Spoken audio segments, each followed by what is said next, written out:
भारतीय नौसेना को उसकी तीसरी स्कॉर्पियन पनडुब्बी मिली है, जिसे मुंबई में प्रोजेक्ट P-75 INS करंज के तौर पर कमीशन किया गया है। Mazagon dock shipbuilders limited के अध्यक्ष और management director vice admiral Narayan Prasad और पश्चिमी नौसेना कमान के chief of staff officer rear admiral B Shiv Kumar ने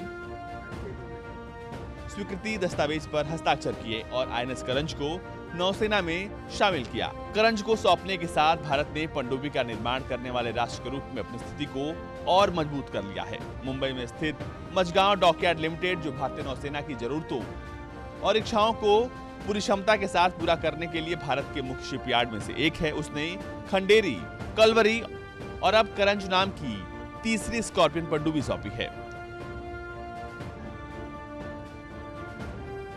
इस पनडुब्बी को MDL ने फ्रांसीसी कंपनी मेसर्स नेवल ग्रुप के साथ मिलकर ट्रांसफर ऑफ टेक्नोलॉजी के समझौते के तहत बनाया है।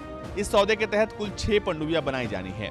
स्कॉर्पियन क्लास की पनडुब्बियां परंपरागत रूप से डीजल या फिर इलेक्ट्रिक इंजनों से चलने वाली पनडुब्बियां होती हैं।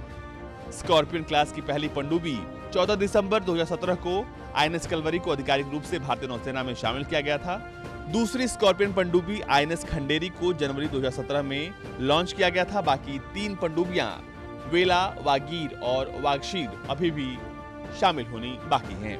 INS करंज एक स्वदेशी पनडुब्बी है, जिसे मेक इन इंडिया के तहत तैयार किया गया है। अपनी आधुनिक विशेषताओं की वजह से ये पनडुब्बी अपने लक्ष्य पर सटीक निशाना लगा सकती है।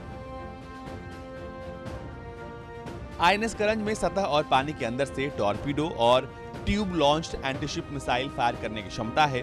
67.5 मीटर लंबी और 12.3 मीटर ऊंची और 1565 टन वजनी करंज टॉर्पीडो और एंटीशिप मिसाइल से हमला करने और रडार को चकमा देने में सक्षम है। ये पनडुब्बी लंबे समय तक पानी के अंदर रहने में सक्षम है, क्योंकि इसमें ऑक्सीजन खत्म होने पर अंदर ही ऑक्सीजन बनाने की भी क्षमता है। ऐसे मौकों पर इसकी जरूरत और भी बढ़ जाती है, जब चीन और पाकिस्तान की नौसेना हिंद महासागर में अपनी सक्रियता बढ़ा रही है।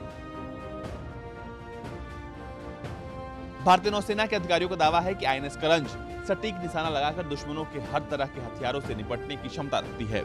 इस पनडुब्बी में एंटी सबमरीन वॉरफेयर, खुफिया जानकारी जुटाने और एरिया सर्विलांस जैसे मिशनों को अंजाम देने की क्षमता भी है।